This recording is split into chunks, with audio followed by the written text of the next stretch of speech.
All right, I want to respond to yet another comment, and this one I think was generally sent with good intent, concern for my health and safety. So yesterday I put a little workout where I was just kind of jumping on stuff, hopping over a few little obstacles. These little, you can see kind of in the background, these little wickets.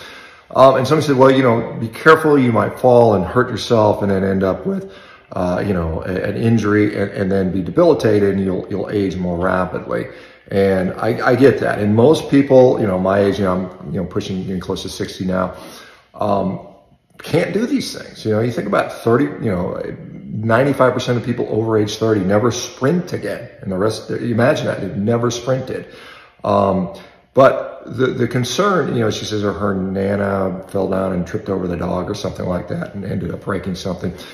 The way you prevent that, is by doing these exact things I'm doing. Now, you don't start out with that. Maybe you start out with some really low intensity, just hopping in place, and no, a rebounder is not going to give you the same effect. You need that impact, that loading, that shock to the system to stimulate the bone mineral density, to stimulate the tendon remodeling and things like that occur to allow us to continue to do those things. You remember when we were kids, we would run and jump and play hopscotch and skip and climb trees and jump out of trees and all those things.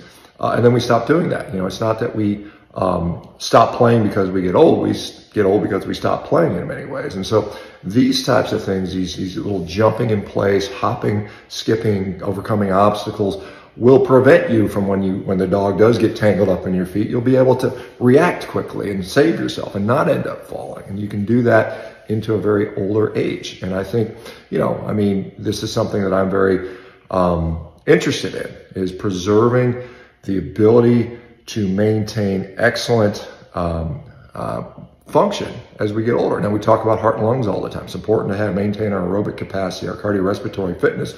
But when your body is breaking down, when your musculoskeletal system, if your heart and lungs are the engine of the car, the body is the chassis, the frame. If you've got flat tires, doesn't matter what kind of engine you got in the car, right? It's not gonna run. It's gonna seize up and rust, right? So you want to make sure you maintain that mobility, bounceability, be bouncy.